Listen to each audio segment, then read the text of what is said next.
Okay, so ഈ അടുത്തിടെ ഏറ്റവും ഹൈപ്പ് ഉള്ള ഫോൺ എന്ന് വെച്ചാൽ ഒരു വീഡിയോ ചെയ്യണം എന്ന് പറഞ്ഞുകൊണ്ട് താഴെ കമന്റ് ബോക്സിൽ ഏറ്റവും അധികം റിക്വസ്റ്റ് വന്നിരിക്കുന്ന ഏത് ഫോണിന് വേണ്ടിയാണെന്ന് ചോദിച്ചാൽ ആ ഫോണാണ് ഈ പോക്കോ X6 Pro. സോ ഈ ഫോണിന്റെ വിശേഷങ്ങളിലേക്ക് കിടക്കുന്നതിന് മുമ്പ് ഈ ഡിസൈൻ, അതായത് പോക്കോയുടെ സ്ഥിരം ഡിസൈൻ ആണ്, യെല്ലോ കളർ, പിന്നെ വലിയ ക്യാമറ മോഡ്യൂളൊക്കെയാണ്. വന്നപ്പോൾ എനിക്ക് ഭയങ്കര ഇഷ്ടപ്പെട്ടിരുന്നു, അതായത് ഒരു ഡിഫറെന്റ് ലുക്ക് ആയിരുന്നു. പക്ഷേ ഇപ്പം പോക്കോ ഇത് വീണ്ടും റിപ്പീറ്റ് ചെയ്ത് ഭയങ്കര റിപ്പീറ്റേറ്റീവ് ആയി മാറി. പിന്നെ ഈ സൈഡിൽ ഈ സംഭവം കണ്ടോ, ഇവിടെ ഒരു ചെറിയൊരു പാറ്റേൺ കൊടുത്തിട്ടുണ്ട്, വെള്ളം അഴുക്ക് പറ്റി പിടിച്ചിരിക്കുന്ന ഒരു ഫീലാണ് കിട്ടുന്നത്. ഓക്കെ, സോ നിങ്ങൾക്ക് ഈ ഡിസൈനെ കുറിച്ച് എന്താണ് പറയാനുള്ളത്? പോക്കോ ഈ ഡിസൈൻ മാറ്റണോ അതോ സെയിം ഈ ഒരു ഡിസൈനിങ് ലാംഗ്വേജ് ഫോളോ ചെയ്താൽ മതിയോ? താഴെ കമന്റ് ബോക്സ് എഴുതി അറിയിക്കുക. കൂടുതൽ സമയം വേസ്റ്റ് ചെയ്യാതെ ലെറ്റ്സ് ഗോ. ഇതാണ് ബോക്സിൽ documents, type C charging cable, 67 വാട്ടിന്റെ ഫാസ്റ്റ് ചാർജർ, നല്ല ക്വാളിറ്റി ഉള്ള black silicone case, and finally ഇതാണ് യെല്ലോ കളർ ഓപ്ഷനിൽ വരുന്ന പോക്കോ X6 Pro. ഇത്തവണ വീഗൻ ലെതർ ഫിനിഷിലാണ് വന്നിരിക്കുന്നത്. മറ്റ് 2 കളർ ഓപ്ഷൻസ് ആണ് ബ്ലാക്ക് ആൻഡ് ഗ്രേ. അതിൽ പ്ലാസ്റ്റിക്കിന്റെ ബാക്ക് ആണ്. പിന്നെ ഇതിലുള്ള പവർ ബട്ടൺ ഉള്ളത് അതെനിക്ക് ഇഷ്ടപ്പെട്ടു, അതായത് ഒരു യെല്ലോ ഗോൾഡൻ കളർ ആക്സെന്റിലാണ് ഈ പവർ ബട്ടൺ തന്നിരിക്കുന്നത്. കാണാൻ നല്ല രസമുണ്ട്. പിന്നെ ഫ്ലാറ്റ് ഫ്രെയിം ഡിസൈനിലാണ് വരുന്നത്, എന്നാൽ ബാക്കിൽ നിന്ന് കർവായി വരുന്നതുകൊണ്ട് അതിനോടൊപ്പം തന്നെ വെയിറ്റും തിക്നെസ് ഒക്കെ കുറവായതുകൊണ്ട് കയ്യിൽ ഹോൾഡ് ചെയ്യാൻ നല്ല കംഫർട്ടബിൾ ആണ്. സോ കംഫർട്ടിന്റെ പോയിന്റ് ഓഫ് വ്യൂ യാതൊരു ഇഷ്യൂ നിങ്ങൾ ഫേസ് ചെയ്യാൻ പോകുന്നില്ല. പിന്നെ നല്ല ബാറ്ററി ബാക്കപ്പ് കിട്ടുന്നുണ്ട്, അതായത് ഈസിലി മോഡറേറ്റ് ലൈറ്റ് യൂസ് ഒക്കെ ആണെങ്കിൽ ഈസിലി ഒരു ദിവസത്തെ മേളിലുള്ള ബാറ്ററി ബാക്കപ്പ് കിട്ടും. 5000 mAh ബാറ്ററിയാണ് കൊടുത്തിരിക്കുന്നത്. പ്ലസ് കൂടെ വന്നിരിക്കുന്ന 67 വാട്ടിന്റെ ഫാസ്റ്റ് ചാർജ് ഉപയോഗിച്ച് നിങ്ങൾക്ക് ഈ ഒരു ഫോൺ വളരെ ഈസിലി 40-45 മിനിറ്റ് കൊണ്ട് ഫുൾ ചാർജ് ചെയ്യാൻ പറ്റും. സോ ബാറ്ററി ചാർജിങ് എല്ലാം പക്കയാണ്. ബ്യൂട്ടിഫുൾ AMOLED ഡിസ്പ്ലേ ആണ് തന്നിരിക്കുന്നത്. ഞാൻ എപ്പോഴും എടുത്തു പറയാറുള്ള ഒരു കാര്യമാണ്, ഷവോമി എന്ന ബ്രാൻഡ് ഒരിക്കലും ഡിസ്പ്ലേയുടെ പോയിന്റ് ഓഫ് വ്യൂ നിന്ന് വിട്ടുവീഴ്ചകൾ ചെയ്യാറില്ല. ഇവിടെയും അതുകൊണ്ട് തന്നെ നല്ല ഡിസ്പ്ലേ ആണ് തന്നിരിക്കുന്നത്. 1.5K ആണ് റെസൊല്യൂഷൻ. സോ നല്ല ക്രിസ്പ് ആണ്. ഡിസ്പ്ലേക്കും ചുറ്റുമുള്ള ബെസൽസ് കണ്ടോ, നല്ല സ്ലിം ആൻഡ് യൂണിഫോം ബെസൽസ് ആണ് തന്നിരിക്കുന്നത്. അതിനോടൊപ്പം തന്നെ നിങ്ങൾ നെറ്റ്ഫ്ലിക്സിൽ HDR and Dolby vision videos കാണാറുണ്ടെങ്കിൽ ഇവിടെ അത് പറ്റും. That is also very nice. ആ ഒരു ഫീച്ചർ ഇവിടെ തന്നിട്ടുണ്ട്. ബ്രൈറ്റ്നസിന്റെ പോയിന്റ് ഓഫ് വ്യൂ ഒന്നും ഇഷ്യൂ ഒന്നുമില്ല. ഔട്ട്ഡോർ കൊണ്ടുപോകുമ്പോഴും നല്ല ക്ലാരിറ്റി ഉണ്ട്. ലോ ബ്രൈറ്റ്നസിൽ ഫ്ലിക്കറിംഗ് ഒഴിവാക്കാൻ PWM ഡിമ്മിംഗ് ഒക്കെ കൊടുത്തിട്ടുണ്ട്. 120 Hz റിഫ്രഷ് റേറ്റ് ഒക്കെ നല്ലോണം അറിയാനുണ്ട്. ആ ഒരു സ്മൂത്ത്നെസ് കിട്ടുന്നുണ്ട്. സോ ഈ പ്രൈസിൽ കിട്ടാവുന്ന one of the best displays ആണ് ഈ ഫോണിൽ വന്നിരിക്കുന്നത്. പിന്നെ ഈ ഫോണാണ് the first phone in India with Dimensity 8300 ultra chipset. ഇതൊരു ഫ്ലാഗ്ഷിപ്പ് ചിപ്സെറ്റ് ആണോ എന്ന് ചോദിച്ചാൽ അല്ല. ഫ്ലാഗ്ഷിപ്പ് ചിപ്പ് എന്ന് പറയുമ്പോൾ 8 Gen 3 അല്ലെങ്കിൽ Dimensity 9300 ആണ്. ഇത് പക്ഷേ നല്ല പെർഫോമൻസ് തരുന്നുണ്ട്. പ്രത്യേകിച്ചും ഈ ഫോണിന്റെ ഒരു പ്രൈസ് വെച്ച് നോക്കുമ്പോൾ സീരിയസ്ലി നല്ല പവർഫുൾ ചിപ്സെറ്റ് ആണ് തന്നിരിക്കുന്നത്. കൂടെ വരുന്ന LPDDR5X Ram and UFS 4.0 storage ഉണ്ടല്ലോ, ഇത് രണ്ടും തീർച്ചയായിട്ടും ഫ്ലാഗ്ഷിപ്പ് ലെവലാണ്. എന്ന് വെച്ചാൽ നമ്മുടെ സാംസങ് S24 അൾട്രയിലൊക്കെ വരുന്ന അതേ റാം സ്റ്റോറേജ് വേരിയൻസ് ആണ് ഇവിടെയും തന്നിരിക്കുന്നത്. 12 ലക്ഷത്തിന് മേളിലുള്ള ANTUTU സ്കോർ കിട്ടുന്നുണ്ട്, which is very nice for the price point. Even throttling test റിസൾട്ടും 80% മേളിൽ കിട്ടുന്നുണ്ട്. സോ നല്ല ഗെയിമിംഗ് പെർഫോമൻസ് കിട്ടുന്നുണ്ടെന്ന് എടുത്ത് പറയേണ്ട ആവശ്യമില്ല. നല്ല സ്മൂത്ത് പെർഫോമൻസ് ആണ് കിട്ടുന്നത്. BGMI എനിക്ക് തോന്നിയത് ചെറിയൊരു ഓപ്റ്റിമൈസേഷന്റെ കുറവുണ്ട്. അതായത് 90 FPS അൺലോക്ഡ് ആയി കിട്ടുന്നുണ്ട്, 90 FPS കളിക്കാനും പറ്റുന്നുണ്ട്, ഇതാ കണ്ടില്ലേ. എന്നാൽ കുറച്ച് കഴിയുമ്പോൾ 60 FPS തിരിച്ച് പോകുന്നുണ്ടോ എന്നൊരു സംശയമുണ്ട്. അതായത് ഞാൻ ഈ FPS ട്രാക്കിംഗ് സോഫ്റ്റ്വെയർ ഉണ്ടല്ലോ, അത് വെച്ച് ട്രാക്ക് ചെയ്ത് നോക്കിയിട്ടുണ്ടായിരുന്നു, നിങ്ങൾക്ക് സ്ക്രീനിൽ കാണാം. സോ 90 FPS കാണിക്കുന്നുണ്ട്. പിന്നെ ഹെവി ഫൈറ്റ് ഒക്കെ വരുമ്പോൾ അത് നമുക്ക് 60 FPS 70 FPS കിട്ടുന്നുള്ളൂ. പക്ഷേ അതിനുശേഷം 90 FPS പോകുന്നുണ്ട്. എന്നാൽ ഒരു 20 മിനിറ്റ്സ് അല്ലെങ്കിൽ 25 മിനിറ്റ്സ് കളിച്ചു കഴിഞ്ഞാൽ പിന്നെ ഓട്ടോമാറ്റിക്കലി 60 FPS പോകുന്നുണ്ട്. പിന്നെ ചിലപ്പോഴൊക്കെ തിരിച്ചു പോകും 90 FPS, കുറച്ച് 90 FPS പോകുന്നുണ്ട്, അല്ലെങ്കിൽ 60 FPS നിൽക്കും.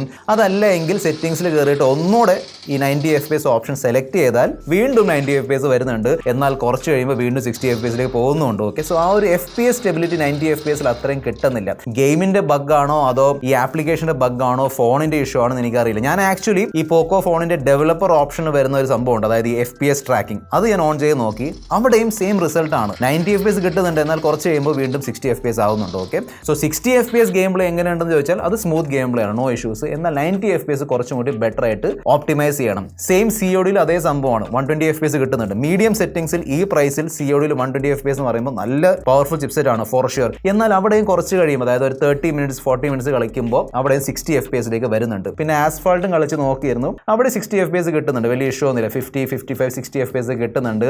ഗെൻഷിൻ ഇമ്പാക്ട് എന്ന ഗെയിമും 60 FPS സെറ്റ് ചെയ്തിട്ട് ഞാൻ 1 അവർ കളിച്ച് നോക്കിയിട്ടുണ്ടായിരുന്നു. നല്ല എക്സ്പീരിയൻസ് ആയിരുന്നു. ഒരു ആവറേജ് 53-55 FPS കിട്ടുന്നുണ്ട്. പ്രൈസ് പോയിന്റ് കൂടെ നോക്കണം. ഈ ഫോണിന്റെ പ്രൈസ് പോയിന്റ് വെച്ച് നോക്കുമ്പോൾ നല്ല പെർഫോമൻസ് ആണ് കിട്ടുന്നത്. പിന്നെ ഗെയിമിംഗ് ചെയ്യുമ്പോൾ, അതായത് നോർമൽ ടെമ്പറേച്ചർ, ഫാനിന്റെ അടിയിൽ ഇരുന്നുകൊണ്ട് ഗെയിമിംഗ് ചെയ്യുമ്പോൾ, AC അല്ല ഫാനിന്റെ അടിയിൽ ഇരുന്നുകൊണ്ട് ഗെയിമിംഗ് ചെയ്യുമ്പോൾ ഈ പോർഷനിൽ, അതായത് നമ്മുടെ ഈ ക്യാമറ മോഡിൽ ഇരിക്കുന്ന സ്ഥലം ഉണ്ടല്ലോ, ഇവിടെ ചെറിയ രീതിയിലുള്ള വാർമത്ത് നമുക്ക് ഫീൽ ആവും. കണ്ടിന്യൂസ്ലി ഉണ്ട്, അതായത് വാർമായതിനു ശേഷം വീണ്ടും അത് തണുക്കുന്നുണ്ട്, അങ്ങനെയൊന്നും എനിക്ക് തോന്നിയില്ല. ചെറിയൊരു ഇളം ചൂട് ഫീൽ ആവും. അത് വലിയ ഇഷ്യൂ ആണെന്ന് ചോദിച്ചാൽ അല്ല.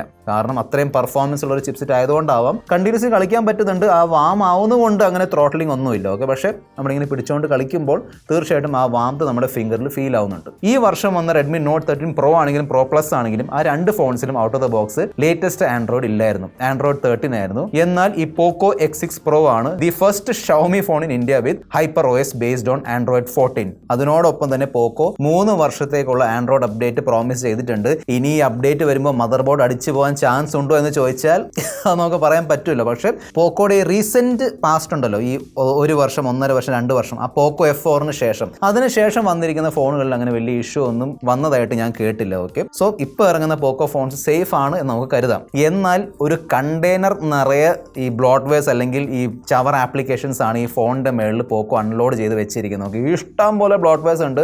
ആക്ച്വലി കഴിഞ്ഞ വർഷം വന്ന ഷവോമി ഫോൺസിൽ ഈ ബ്ലോട്ട്വെയർസിന്റെ എണ്ണം കുറയുന്നുണ്ടായിരുന്നു, ഞാൻ എടുത്ത് പറഞ്ഞിട്ടുണ്ടായിരുന്നു. പക്ഷേ എന്താണെന്ന് അറിയില്ല, ഹൈപ്പർ OS ആണ്, പുതിയ OS ആണ്. ആക്ച്വലി ഫ്രാങ്ക്ലി ഞാൻ ഫസ്റ്റ് ടൈമാണ് ഹൈപ്പർ OS യൂസ് ചെയ്യുന്നത്. എനിക്ക് വലിയ വ്യത്യാസമൊന്നും തോന്നിയില്ല.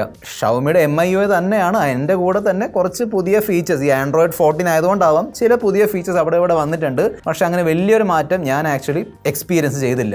എന്നാൽ താഴേക്ക് സ്വൈപ്പ് ചെയ്യുമ്പോൾ വരുന്ന ക്വിക്ക് ടോഗിൾസ് ഉണ്ടല്ലോ, അതിന്റെ ലേ ഔട്ടിൽ മാറ്റം വന്നിട്ടുണ്ട്, കുറച്ചും കൂടി മിനിമലിസ്റ്റിക് ആക്കിയിട്ടുണ്ട്. എന്നാൽ ഈ ടോഗിൾസ് ഉണ്ടല്ലോ, പേരില്ലാത്തതുകൊണ്ട് ഫസ്റ്റ് നിങ്ങൾ യൂസ് ചെയ്യുമ്പോൾ കുറച്ച് കൺഫ്യൂഷൻ വരും, ഏത് ടോഗിൾ ഏതിന് വേണ്ടിയാണെന്ന്. പക്ഷേ ഉപയോഗിച്ച് വരുമ്പോഴേക്കും അത് ഓക്കെ ആവും. പിന്നെ നമ്മൾ ഈ ഫോൺ സൈലന്റ് മോഡിൽ ഇടുമ്പോൾ അല്ലെങ്കിൽ റിംഗർ മോഡിൽ ഇടുമ്പോഴും അല്ലെങ്കിൽ ചാർജിങ് ഇടുമ്പോൾ മേളിൽ കണ്ടില്ലേ ഡൈനമിക് ഐലൻഡ് പോലുള്ള ഒരു ഫീച്ചറൊക്കെ മേളിൽ വരുന്നുണ്ട്. ലോക്ക് സ്ക്രീൻ സെലക്ഷൻ സ്ക്രീനിൽ പുതിയ ലോക്ക് സ്ക്രീൻ വാൾപേപ്പേഴ്സ് ഒക്കെ വന്നിട്ടുണ്ട്. പിന്നെ ഒരു കാരസോൾ അല്ലെങ്കിൽ ഒരു മാഗസീൻ എഫക്റ്റ് ഒക്കെ ഇവിടെ വരുന്നുണ്ട്, കാണാൻ നല്ല രസമുണ്ട്. പിന്നെ ഒരു ഫോട്ടോയിൽ നിന്ന് സബ്ജക്റ്റിന് ഇതാ ഇങ്ങനെ പറിച്ചെടുക്കാൻ പറ്റും, മിക്ക എല്ലാ ഫോൺസിലും ഇപ്പോൾ വന്നിട്ടുണ്ട്.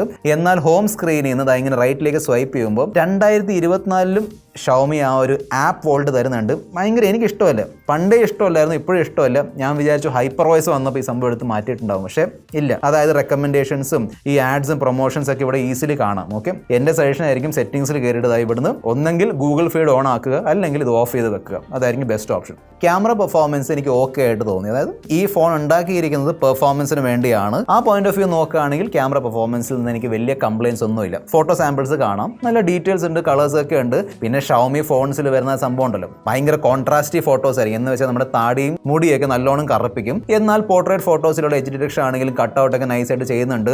ഈവൻ നമ്മുടെ തലയുടെ ബാക്കിൽ ലൈറ്റ് ഉണ്ടെങ്കിലും ഫേസ് ഒക്കെ അത്യാവശ്യം ക്ലിയർ ആണ്. സോ HDR ഒക്കെ നല്ലോണം മാനേജ് ചെയ്യുന്നുണ്ട്.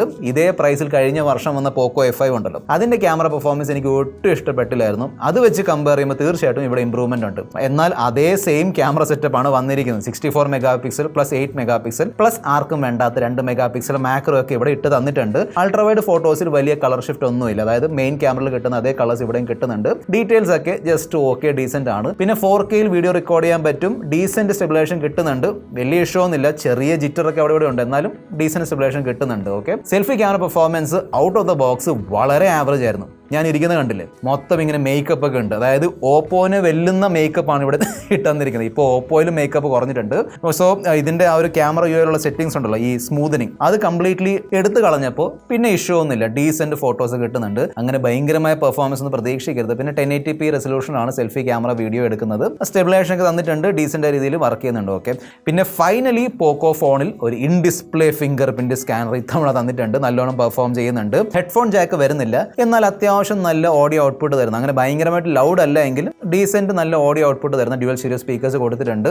യെസ്, മിക്ക എല്ലാ ഷവോമി ഫോൺസിൽ വരുന്ന പോലെ ഇവിടെയും IR ബ്ലാസ്റ്റർ ഉണ്ട്, റിമോട്ട് ആപ്ലിക്കേഷൻ ഒക്കെ വരുന്നുണ്ട്. സോ നിങ്ങളുടെ വീട്ടിലുള്ള AC-യും TV ഒക്കെ കൺട്രോൾ ചെയ്യാൻ പറ്റും. ഡ്യുവൽ നാനോ സിം സ്ലോട്ട് ആണ് കൊടുത്തിരിക്കുന്നത്. ഹാപ്റ്റിക്സ് എനിക്ക് ഇഷ്ടപ്പെട്ടു. ഓക്കെ, നല്ല ഇംപ്രൂവ്മെന്റ് ഉണ്ട്. അതായത് നമ്മൾ ഈ വോളിയം അപ്പ് ചെയ്യുമ്പോഴും ഡൗൺ ചെയ്യുമ്പോഴും അവിടെയും വരുന്നുണ്ട്. ക്യാമറ യുഐയിൽ ആപ്പ് ഡ്രോർ ഓപ്പൺ ചെയ്യുമ്പോഴും ടൈപ്പ് ചെയ്യുമ്പോഴൊക്കെ, ഈവൻ ഫോൺ ലോക്ക് ചെയ്യുമ്പോഴും ഫിംഗർ പ്രിന്റ് സ്കാനർ ഉപയോഗിച്ച് അൺലോക്ക് ചെയ്യുമ്പോഴും എല്ലായിടത്തും ആ ഒരു ചെറിയ ഹാപ്റ്റിക് ഫീഡ്ബാക്ക് എക്സ്പീരിയൻസ് കിട്ടുന്നുണ്ട്. NFC-യുടെ ഫീച്ചർ വരുന്നുണ്ട്, ദാറ്റ്സ് ഗുഡ്. സോ നിങ്ങൾക്ക് ഈ ഫോൺ വെച്ച് ടാപ്പ് ആൻഡ് പേ ഒക്കെ ചെയ്യാൻ പറ്റും. 14 5G ബാൻഡ്സിന് വേണ്ടിയുള്ള സപ്പോർട്ട് ഇവിടെ വരുന്നുണ്ട്. സോ കണക്ടിവിറ്റിയുടെ പോയിന്റ് ഓഫ് വ്യൂ നിങ്ങൾ യാതൊരു ഇഷ്യൂ ഫേസ് ചെയ്യാൻ പോകുന്നില്ല. 5G സിഗ്നലൊക്കെ നല്ലോണം പിടിക്കുന്നുണ്ട്, നല്ല സ്പീഡ് കിട്ടുന്നുണ്ട്, നല്ല കോളിംഗ് പെർഫോമൻസ് ആണ് കിട്ടുന്നത്. എനിവേ, ഈ ഫോണിന്റെ 8GB 256GB പ്രൈസ് ആണ് 26,999 രൂപ. അതെനിക്ക് ഇഷ്ടപ്പെട്ടു. ഓക്കെ, 128GB ഒന്നും ഇവിടെ ഇട്ട് തന്നിട്ടില്ല. ഈ പ്രൈസിൽ എനിക്ക് തോന്നുന്നത് മോസ്റ്റ് പവർഫുൾ ചിപ്സെറ്റ് വരുന്ന ഫോൺ ആയിരിക്കും ഈ പോക്കോ X6 Pro. ഒരു ഡൗട്ടും ഇല്ല, ഈ പ്രൈസിൽ തീർച്ചയായിട്ടും ദി മോസ്റ്റ് പവർഫുൾ ചിപ്സെറ്റ് ആണ്. പിന്നെ ഞാൻ പറഞ്ഞതുപോലെ ആ ഒരു 90 FPS and 120 FPS game play കുറച്ചും കൂടി പോക്കോ ഓപ്റ്റിമൈസ് ചെയ്യാനുണ്ട്. അതും കൂടെ ഓപ്റ്റിമൈസ് ആക്കിയാൽ പിന്നെ തീർച്ചയായിട്ടും ഗെയിമിങ്ങിന് വേണ്ടി യൂസ് ചെയ്യാം. ഇപ്പോഴും ഉണ്ട്, ഞാൻ പറഞ്ഞില്ല 60 FPS മതിയെങ്കിൽ അതിവിടെ കിട്ടുന്നുണ്ട്.